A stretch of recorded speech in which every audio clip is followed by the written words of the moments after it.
Hey everybody, in this podcast, Jacob and I are going to be talking about allegations made towards the church that come from the Satanic Panic of the 1980s and 90s.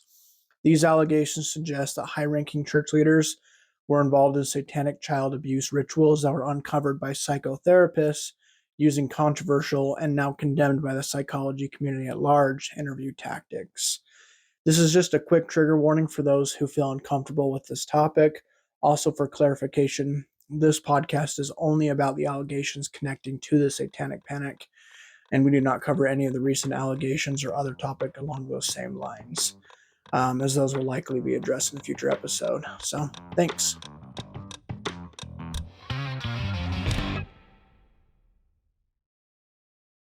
Hey everyone, welcome to Actual Mormons.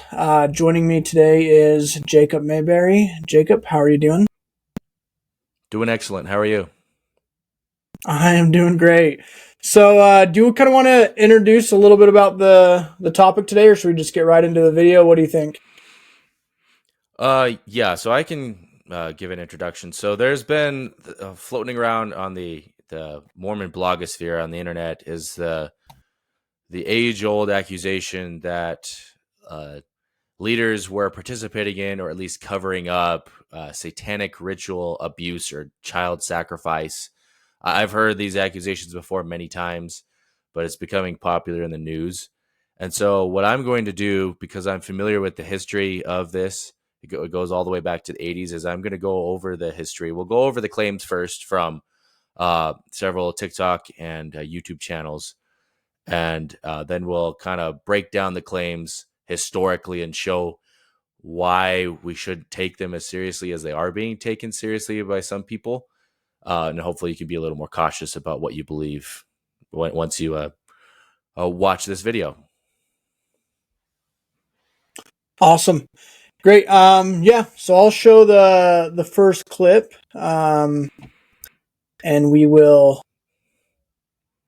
go from there. So this is just a news recording that was posted on TikTok about these allegations. Decades-old sexual abuse and LDS church cover-up allegations now resurfacing again. At least 6 people suing the daughter and son-in-law of church president Russell M. Nelson. Jim Stewart looked through the decades-old allegations. Jim, there are claims of abuse on kids as young as 1-year-old. That's just one of the allegations in this 79-page suit. Now, the defendants filed a motion to dismiss this thing. They want it thrown out. Their motion is 141 pages. Here it is right here. I read through all of them today, and the defendants, they are going to put up a fight. The allegations of sexual abuse stem back to the 1980s, accusing a John and Jane Doe of an LDS church leader that held touching parties and sexually abused kids as young as 1. The suit claims after the victims came forward, church elder Neil A. Maxwell blessed them and told them to forgive and forget. The suit claims if church leaders had taken further action with police, the abuse might not have happened. But it wasn't until court records to dismiss the suit filed Wednesday in federal court show that the John and Jane Doe defendants are actually church president Russell M. Nelson's daughter, Brenda Miles, and her husband, Richard. In their dismissal motion, the Miles deny all allegations. They claim the victims only came forward after meeting with a psychologist alleged to be at the center of a satanic ritual scare back in the 1980s. The LDS Church was not named as a defendant in the suit, but because it involves the daughter and son-in-law of President Nelson, the church sent a statement saying, in part, these allegations of interference or cover-up are baseless and offensive. So I asked the attorney for the plaintiffs why file this now, and he responded by saying because these alleged victims now have a voice, they want to be believed, and they want justice for living with the shame and pain of what happened to them as children. There it is, the first video. Any thoughts on that before I get to the next one? Not a ton. So that's just basically a primer to show what's going on with current events now. We'll get into the claims coming from more like a group called the Doctrine of Christ. They're kind of like a break off from the church, although a lot of them are still active members of the main LDS church. The news story talks about how the psychologist that is connected to these cases, her name's Barbara Snow, we'll get into her later, was connected to a satanic panic scare of the 1980s. That's where this all hails from. And so we'll watch a video of Jacob Isbell on the Thoughtful Faith podcast, giving his perspective on it. Awesome. Yeah, while I get this pulled up, I remember watching this video and him bringing stuff up about it, and I don't take Jacob Isbell, unfortunately, at face value, so I didn't think anything of it, but it will be interesting to learn more because, yeah, you are more of an expert in this field about what's going on with these claims that he's making. But first, let's let him give his full perspective here. Study of the scriptures. And then she said, Jacob, you live in North Ogden, don't you? I said, yes, I do. There are people where you live who are not what they seem. I believe it. What can you tell me? She tells me some of the specific details regarding the ritualistic abuse suffered at the hands of her cousins with whom she had grown up. Now, as they're having flashbacks, post-traumatic stress disorder, and it would probably be crossing the line if I were to give the specifics regarding these details. But I will tell any of those who are listening, if you simply research right now, the Glenn L. Pace memo written by presiding bishopric member Glenn L. Pace in 1989, you will read for yourself the ritualistic abuse that has been documented in the church in decades past. She was telling me about it happening in North Ogden. And then she says, this person, the primary abuser, he is well respected in the church and well respected in the community, but he is a devil. And when she said he is a devil, his picture uploaded into my mind's eye. And I knew who it was. And I said, hey, he is a devil. You're talking about somebody who has power because of things he has done. Yes, exactly. Then she says his name out loud, and I had to report to her, I know him. I was recently his elders quorum president. Since then, I've listened to the testimonies for probably 40 plus hours of those who were born into ritualistic abuse, 100% of them inside of the church. I'm certainly not the first one. There has been hundreds and hundreds of hours. And is let me finish this thought. There's been hundreds of hours beyond anything that I've done to investigate it inside the church. And if people read the Glenn L. Pace memo for themselves, they will get the flavor for what was starting to be uncovered decades ago. Okay, so and you believe that this is actually connected to the actual institution of the church. This isn't just some crazy person in the church who did something bad. You believe it's actually connected to the church's hierarchical structure within it? Unmistakably. The same way that the false prophets in the days of the covenant's people in the first chapter of the Book of Mormon were prophesying by the power of Baal, that pattern is repeating now. You're saying it was authorized by the prophet, the apostles, or help us understand a little bit more about what you're saying. And ritualistic abuse, I know you don't want to talk too much detail, but what are you talking about? It gets dark. I'm not going to talk about the specific details because people can look it up for themselves. But it is a level of darkness which is difficult to even believe the reality of it. So I personally have spent about 40 plus hours talking to multiple individuals who were born into it and have later escaped. It is something that has been documented in the church. Boyd K. Packer at the time was the chairman of the Strengthening Members Committee, to whom presiding bishopric member Glenn L. Pace presented this memorandum, and nothing was done about it. Now, two people, Ben McClintock and Micah Turner of Defending Utah, they went and found Bishop Glenn L. Pace before he passed away to talk to him about this. And they report that he says it was even worse than what I wrote in the memorandum. So not only has nothing been done for 30 plus years, but those who have already obtained those high levels of leadership have been able to promote those who are part of the same institution. So your critique is not that, you know, the church is spending too much tithing money on building malls. Your critique is that it's like the church is actually involved in satanic rituals and secret combinations and things like that. When the Savior Jesus. Okay, so I think that's it there for what we have from Jacob Isbell. Can I just say that, like, as much as I struggle with the things Jacob Isbell says, he is so freaking entertaining. How much passion he puts into his words, it cracks me up. He's very verbose. Like, he has a way of saying things. I could see why people would find his message appealing. His picture immediately uploaded into my mind's eye. Like he speaks like almost like in the 1800s. It cracks me up. Yeah. He's He looks very like someone from entertaining the to listen to. 1800s with that beard. Yeah, yeah, it's a good beard. Good beard. Yeah, he has got me Okay, beat. so yeah, any thoughts from you on that before we move on? Yeah, so like if it was just him and his group that were concerned that were talking about this, I wouldn't be as concerned. Although a lot of people, it seems, are believing this, more conservative traditionalist members of the church. So it still is a concern. But a lot of the progressive ex-Mormons are believing it too. They don't believe in Satan, like, but they're sharing it on their TikTok videos that like at least some type of ritualistic abuse was happening in the church at that time. And so it definitely needs to be addressed. Next, we're going to look at a video from a YouTube channel called Profiling Evil. It's run by a guy named Mike King. He's a university professor and a former cop and criminal investigator. And he was right in the middle of this satanic panic in the 80s and 90s. He helped investigate a lot of these claims in Utah. He was asked by the Utah government to investigate them. And so we're going to show a little clip from one of his videos where he recounts his experience with it and what he thinks of these allegations. Awesome. All right, let me share that right now. We will let him go for, I think it's about 8 minutes here, 7 minutes. So we'll let him talk. Well, I'm thinking back to the latter part of the 1990s and into the year 2004.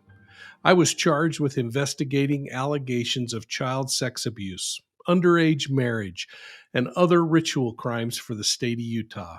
The role came after the Utah State Legislature set aside some money to look into cases of ritual abuse, then defined more casually as satanic abuse. I had just wrapped up 2 years of court cases and follow-up in the Zion Society cult. I was hired by the Attorney General to work with a team of investigators and prosecutors to uncover the depth and breadth of the abuse and homicide claims. In all, we investigated more than 300 cases of ritualistic crime, sexual abuse, and other crimes like this across Utah and the western United States. The focus Utah placed on ritual crime wasn't novel by any means. It was all part of a global hysteria called the Satanic Panic era. Utah added an interesting twist to the hysteria and the added dynamic of bigamy and polygamy. The Satanic Panic era involved the investigation of more than 12,000 cases of satanic ritual abuse. In the end, all remained unsubstantiated, according to Wikipedia. Now, these crimes were known by different names and in different areas. They were classified like things like organized abuse, sadistic ritual abuse, and cult crimes. The rumblings of satanic panic started back in the 1980s, and by the close of the 90s, it had spread across the globe. The term satanic panic was actually created by a Canadian psychiatrist who wrote about the unreliable allegations which rose from repressed and recovered memories of people who had been abused. The allegations ranged from localized accounts of abuse to worldwide conspiracies where the rich and famous were abducting and breeding children for all forms of exploitation and sacrifice. The claims then, and still today, are controversial and negatively impacted anyone that came into contact with the cases. People like cops, politicians, religious leaders, lawyers, therapists, and social workers. The allegations of sustained ritual abuse included most closed societies, where speculation was the only transparency that was available. There was finger pointing at religious fundamentalists, police and government officials, child advocates, therapists, and clients. From the get-go, I had a problem with the term satanic abuse, and I persuaded our state to simply refer to these cases as abuse crimes, knowing we could introduce any ritualistic component during the court process. Ritual crime was something people could define, although most people immediately thought of Satanism. Rituals are a sequence of activities that involve gestures, words, actions, or objects. Serial predators are fantasy driven, and those fantasies cause them to commit crimes in a certain way, usually one step at a time.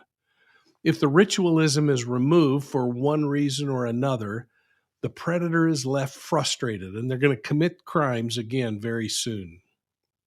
Rituals can be as benign as the repetition traditions of a group or a community out there. Take the Boy Scout organization, for instance. It recites the Scout Oath and Law.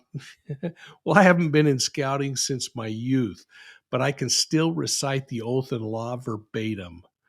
This system of traditionalism and symbolism can be found in many organizations, whether they're civic, religious, public, or secret. In religions and cults, the rituals might include rites or oaths of allegiance. Just because we use the word ritual to define behaviors doesn't mean that all rituals are bad. For instance, rituals can be part of a legitimate process. Think about something like when a couple recites the legal verbiage of a wedding vow, or the swearing in ceremony where a police officer promises they're going to uphold the law. Think of your local or national politicians. They take an oath of office as they enter their term of service. Now, we can quickly go down rabbit holes when thinking about rituals or ritualistic behavior. For instance, is it your desire to fist bump or shake hands when you meet someone? And is that a ritual? How about standing to recite the nation's oath, like in the U.S. here, our Pledge of Allegiance? In the field of psychology, the term ritual is often used to describe repetitive behaviors. Having spent much of my career looking at serial predation, this fits our discussion today most appropriately. So let's use that. In Utah, we learned that focusing on ritual crime was distracting. Instead, we chose to focus on the crimes that were printed in our law books. In other words, we focused on discovering and uncovering crimes of child abuse. If ritualistic things happened during those crimes, we waited until the sentencing phase to introduce those. That way, any argument was over something that we could all agree on, whether abusing children was right or wrong. Now, exploring the hysteria surrounding the Satanic Panic era taught me that every state in the U.S. was caught up in this discussion. I mean, globally, there are examples that suggest it was happening abroad, too. And I'll let those of you from different countries other than America weigh in on that subject of whether or not your government was concerned. And I'm going to be looking for your comments down below. But in the end, none of the estimated 12,000 plus cases of ritual abuse were ever substantiated. Again, according to research through Wikipedia, which I've found has become pretty darn accurate. Well, I haven't torn the online reports completely apart on the topic, but I can say that I really disagree with the assumption that none of the cases were substantiated. The Zion Society and today's topic, the FLDS Church, are perfect examples. Evidence that it did in fact occur at some level, perhaps even higher than we might have suggested. You see, every region of the world. Okay, we stop right there, or do we keep going? Yeah, that's good.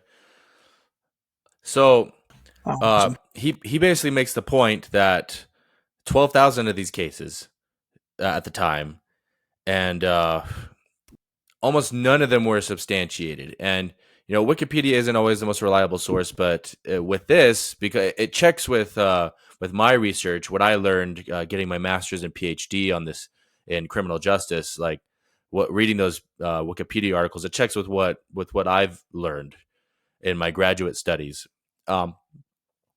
Now he takes issue with it a little bit because like the FLDS case with Warren Jeffs, that would count as ritualistic abuse, but that's like 1 out of 12,000. The that would qualify as ritualistic abuse because he was abusing those girls while performing some type of like temple ceremony.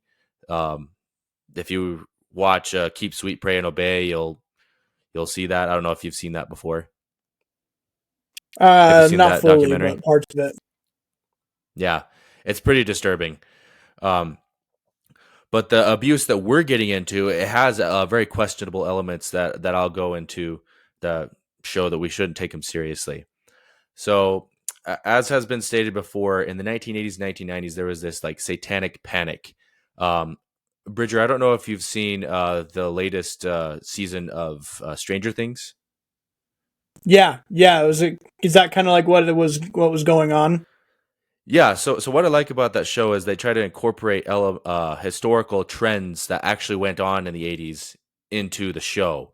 And so the guy Eddie Munson, the guy with long hair, he's a metalhead. He likes to play D&D.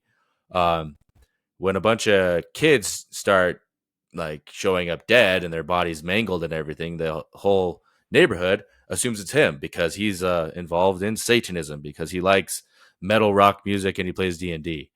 That was a very real trend back then. There were people who were scared of metalheads and everything. It was weird to think about now, but that's a real historical trend.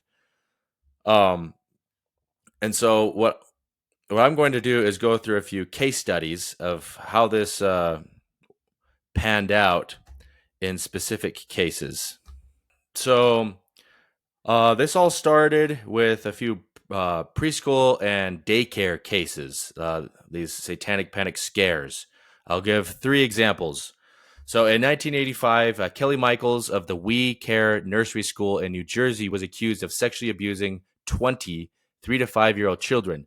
According to the report, Michaels played the piano naked and performed all sorts of bizarre, sadistic sexual acts on the children, which I will not get into here on the details. By the way, we're going to be talking about some heavy stuff here, so just buckle up.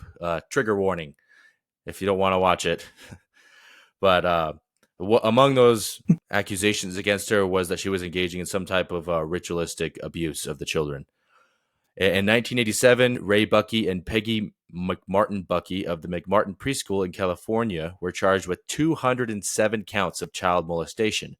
400 children were interviewed, and the accusations that were based upon the interviews included, among other things that I won't mention here, bizarre forms of sexual abuse, ritualistic child sacrifice, tunneling underground to rob graves, and molesting the children while flying in a hot air balloon. Yeah, pretty bizarre. And it seems crazy, hard to believe, but like the people's rationale was like it's 400 kids like saying this. So how can we not believe them? We'll get into why we shouldn't believe them in a few minutes, but this will play into the specific case that we're talking about here with the church. In 1989, 7 adults who worked at Little Rascals Daycare Center in North Carolina were accused of abusing 90 children who attended the center. Again, the accusations included outlandish forms of sexual abuse, ritual child sacrifice, setting children on fire, and throwing children into shark-infested waters. So, turns out that upon a further investigation, these children were interviewed by several psychotherapists, social workers, and other interviewers who were not properly trained on how to conduct forensic interviews of children. These interviews were used against the defendants in court, and these defendants ended up spending several years in prison before their cases were appealed to a higher court. They were released because these courts determined that, quote, the interviews of the children were highly improper and utilized coercive and unduly suggestive methods. So the courts came to these rulings because psychologists who were actually experts in the forensic interviewing of children, they watched the videotapes of these initial interviews and determined that the interviewers were asking extremely biased and coercive questions to children who were only between the ages of 3 to 5. And the children between these ages, and even slightly older than that, are very sensitive to this form of questioning.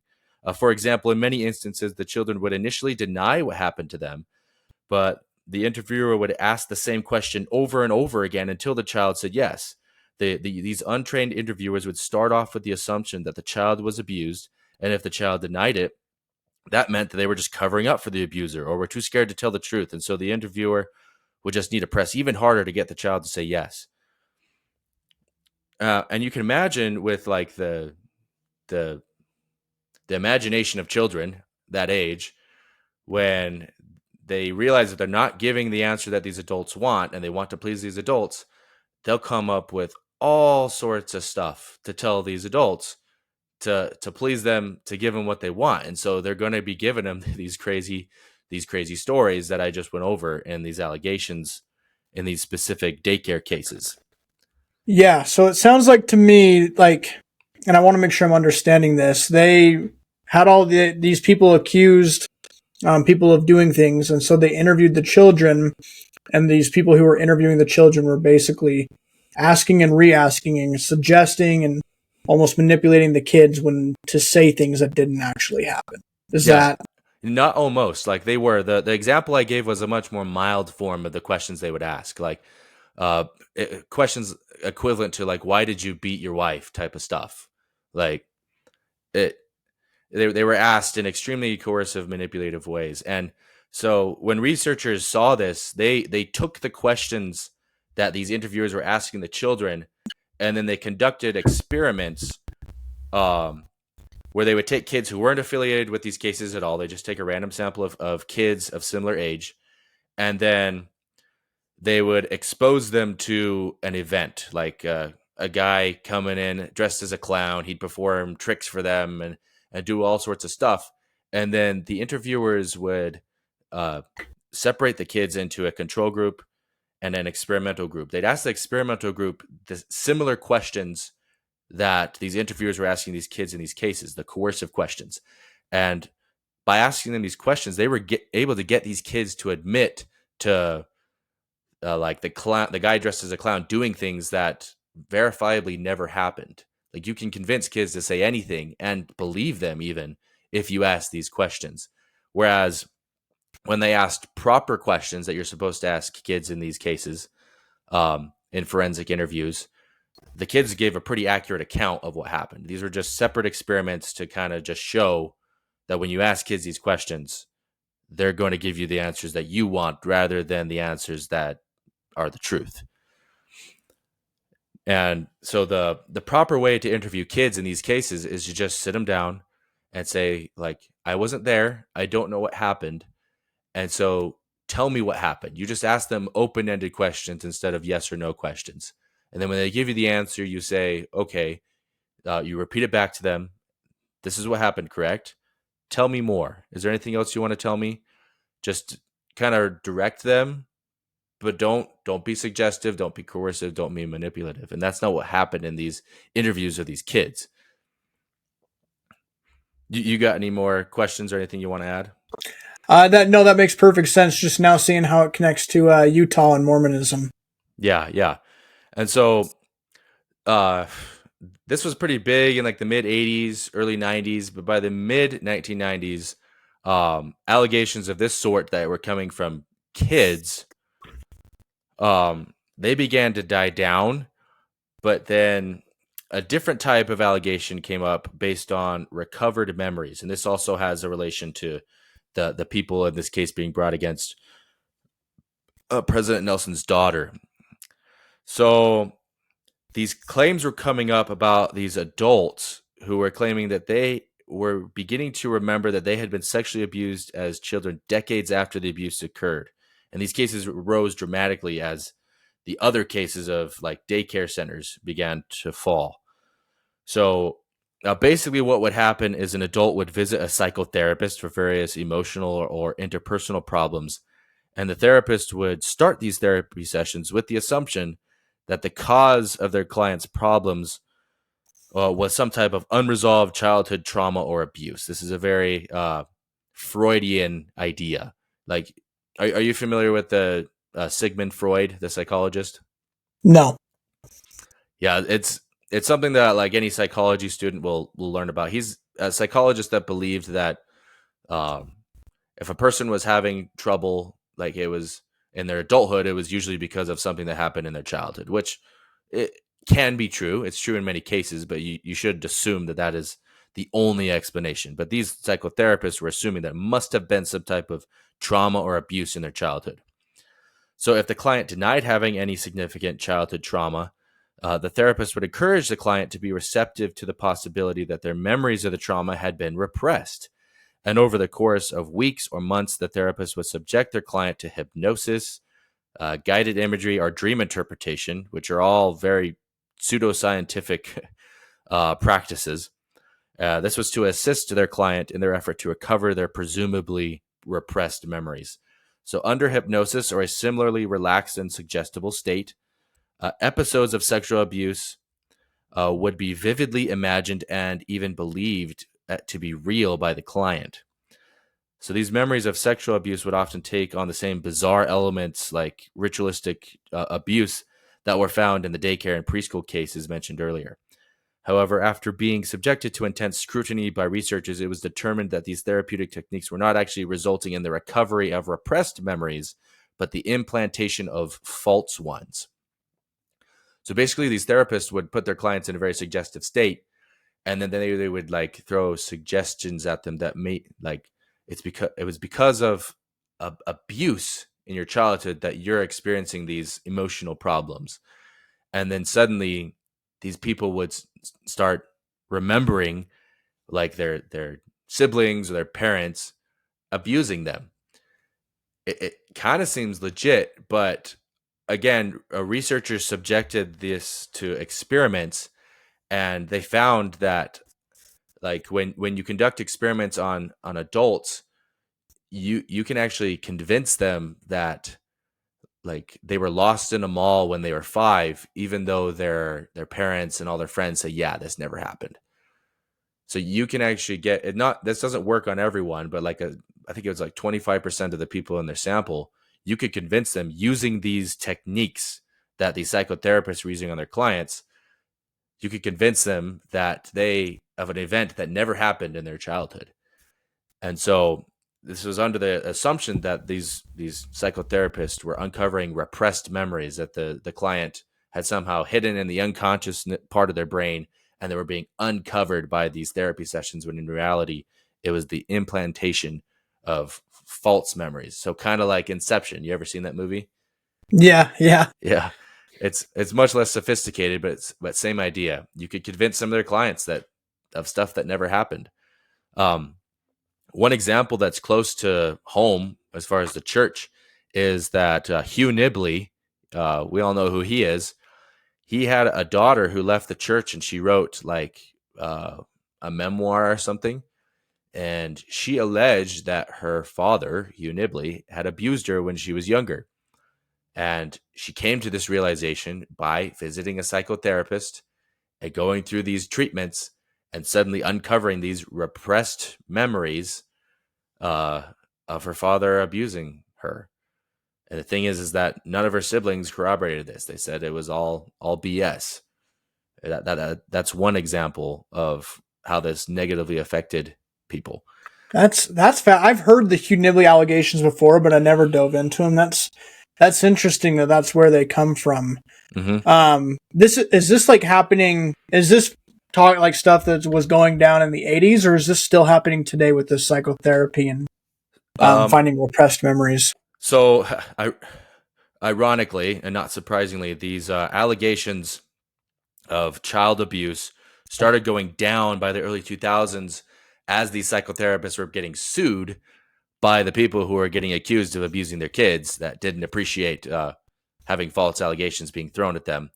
And these allegations based on these therapeutic techniques began to go down significantly in the early 2000s because of these lawsuits. So they're not as common today as they used to be. Okay, that makes sense.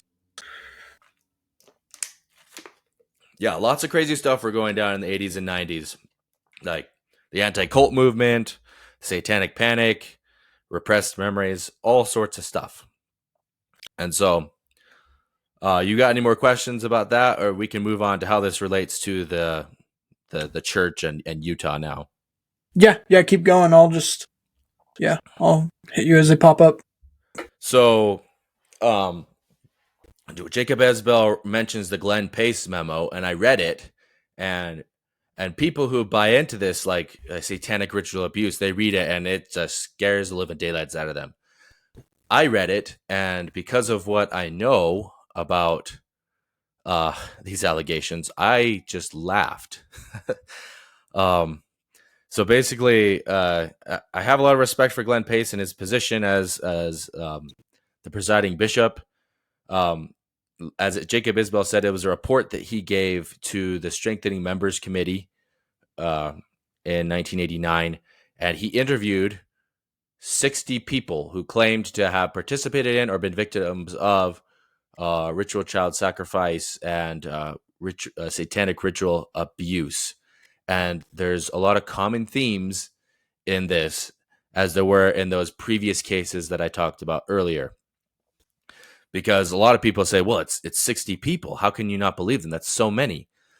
So I have a part of the memo that I'd like to read that is very relevant here. So from the memo, Bishop Pace says, the only escape for the children is to disassociate. They develop a new personality to enable them to endure various forms of abuse. When the episode is over, the core personality is again in control, and the individual is not conscious of what happened. Disassociation also serves the purpose of the occult because the children have no day-to-day memory of the atrocities. They go through adolescence and early adulthood with no active memory of what is taking place. Oftentimes, they continue in rituals through their teens and early 20s, unaware of their involvement. Many individuals with whom I have spoken have served missions, and it has not been until later that they began to remember. One individual has memories of participating in rituals while serving as a full-time missionary. The victims lead relatively normal lives, but their memories are locked up in a compartment in their minds and surface in various ways. They don't know how to cope with the emotions because they can't find the source. As they become adults and move into another environment, something triggers the memories, and consequently flashbacks and or nightmares occur. One day they will have been living a normal life, and the next day they will be in a mental hospital in a fetal position. The memories of their early childhood are recalled in so much detail that they once again feel the pain that caused the disassociation in the first place. There are two reasons why adults can remember with such detail events that happened in their past. First, the terror they experienced was so stark that it was indelibly placed in their minds. Second, the memory was compartmentalized in a certain portion of the mind that was not subjected to the dilution of experiences of ensuing years. When it is tapped, it is as fresh as if it happened yesterday. So, one thing I didn't talk about before is one explanation that has been used to explain why these people have repressed memories that were suddenly recovered in adulthood is something called multiple personality disorder or dissociation disorder. Basically, people have, when people experience trauma in their childhood or they're participating in this ritualistic child sacrifice or abuse, is that in order to cope with the trauma, they revert to this different personality, this like sadistic personality that's willing to do all these bad things. And then when they're done, they revert to the normal personality and they don't remember what happened. Bishop Pace, he doesn't mention this, but these people didn't start remembering this stuff until they started visiting with a psychotherapist who was subjecting them to all like dream analysis and hypnosis and getting them to recover these memories.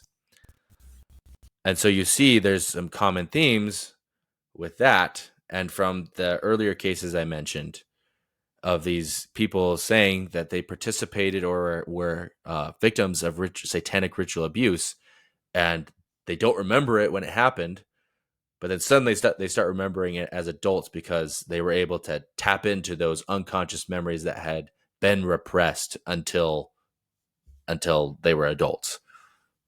Weird stuff.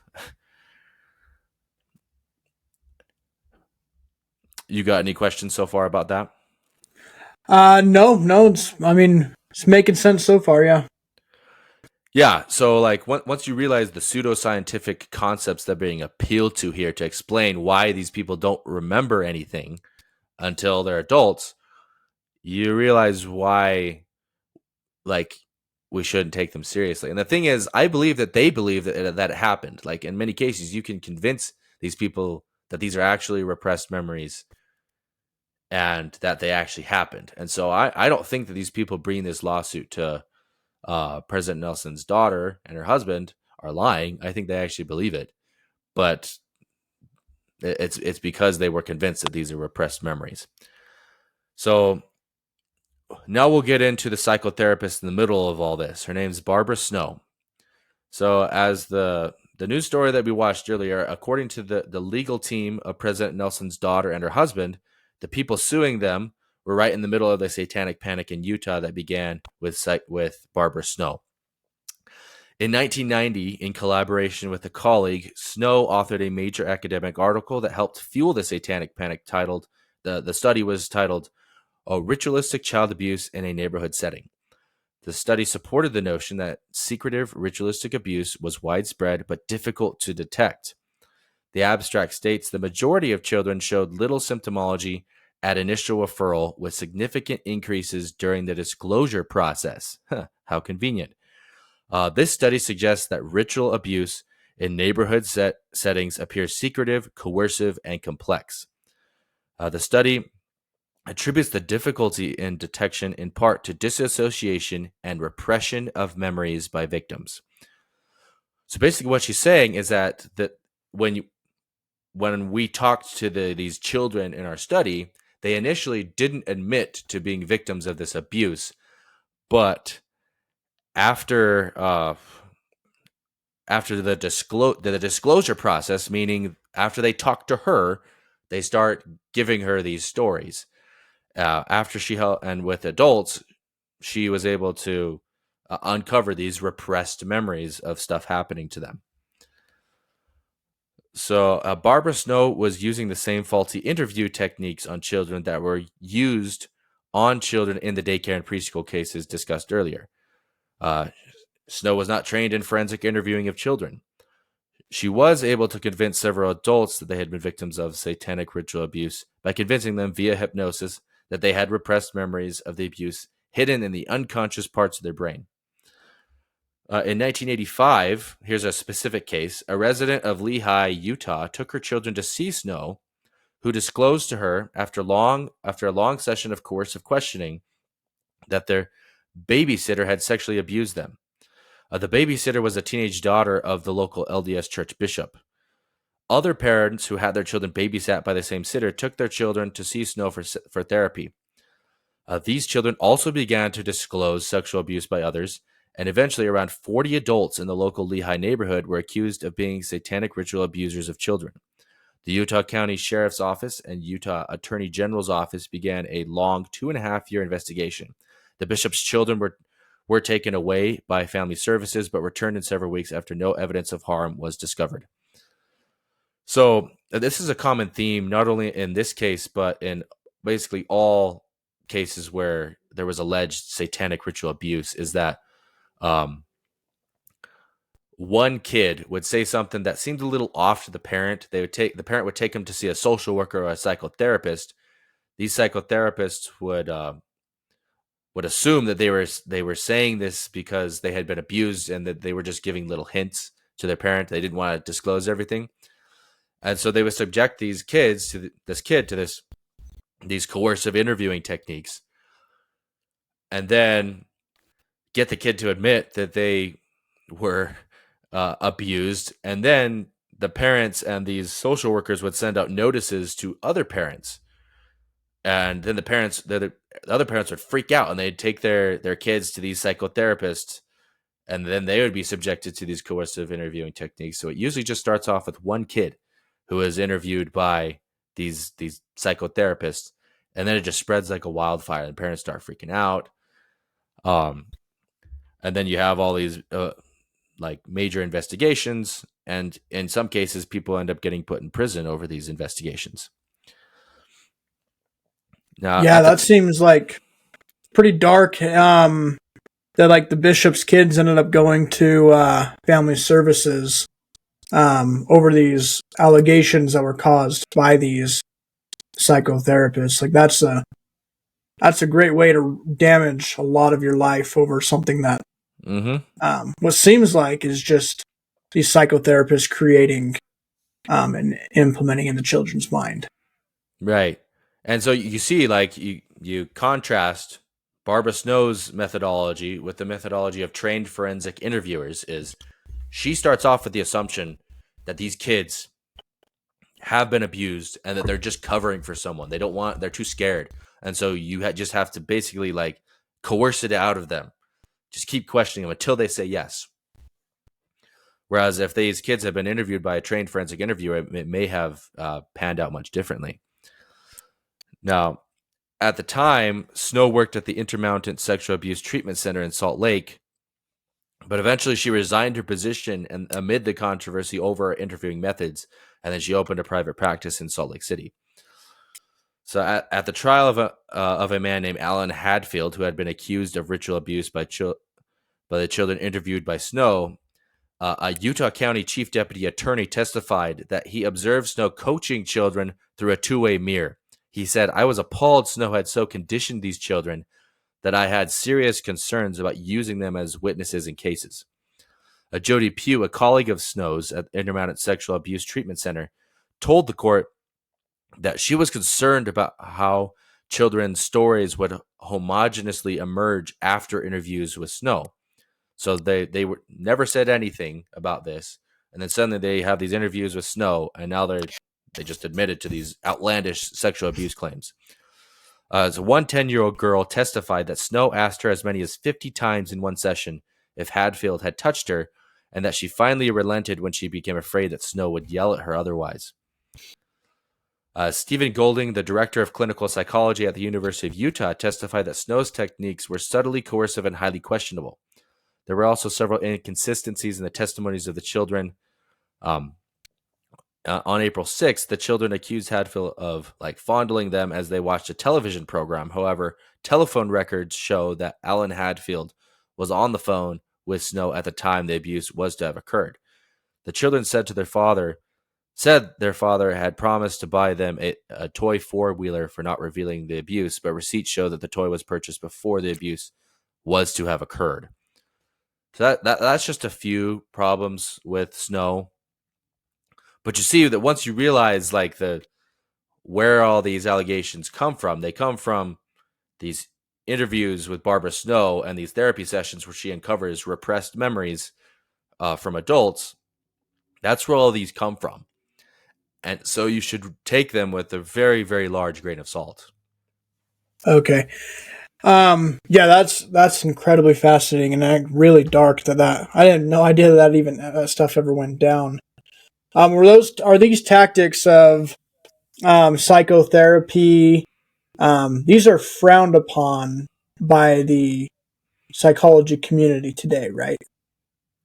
More so now than they were then. In my textbook here, this is where I'm getting a lot of my information. It's called Forensic and Legal Psychology.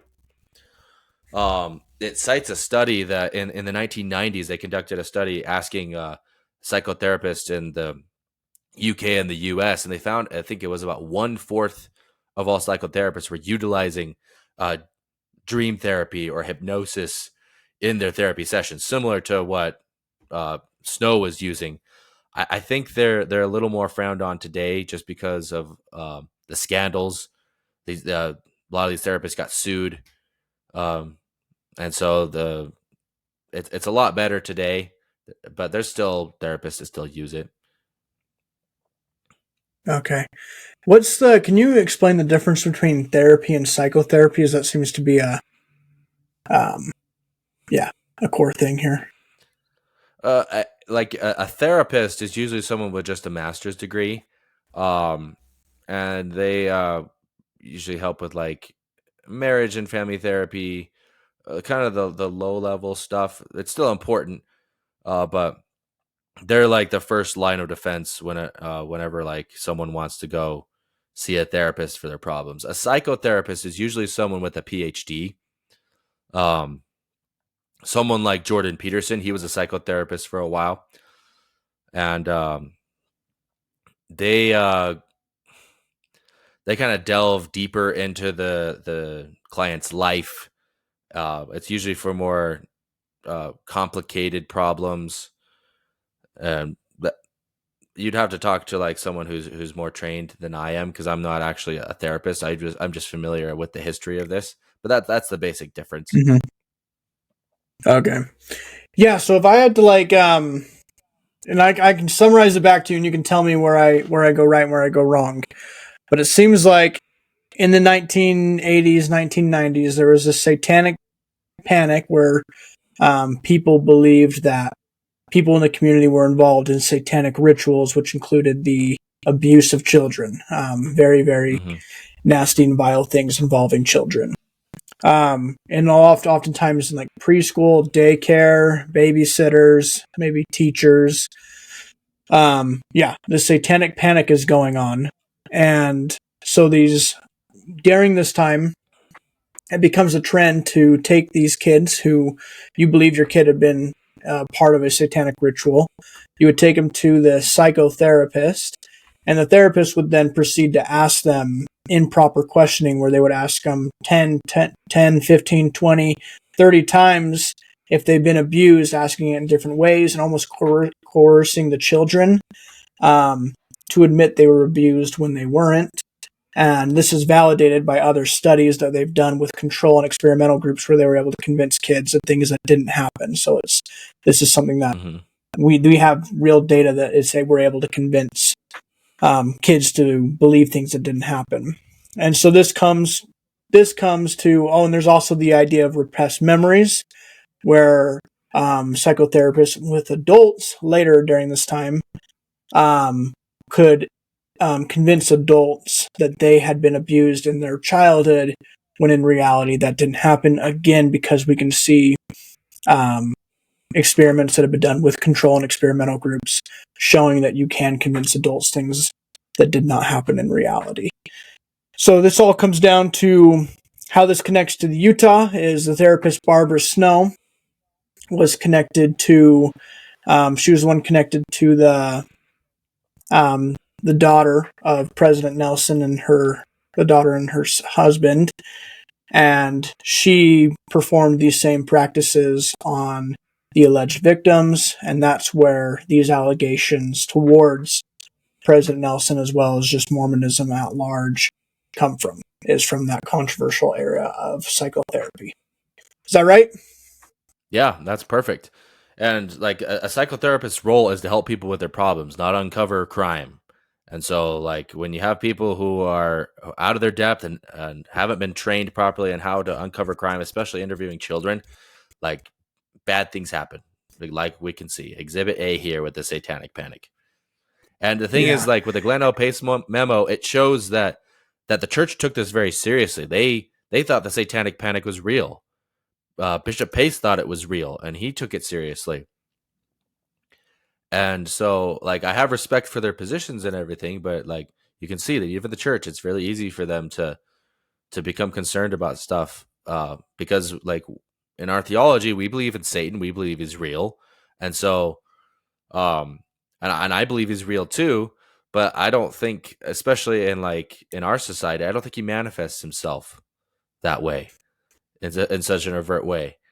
But because we believe in Satan, some people are very primed to believe that about like satanic ritual abuse happening in the church, especially if they have an axe to grind against the church, like the Doctrine of Christ group.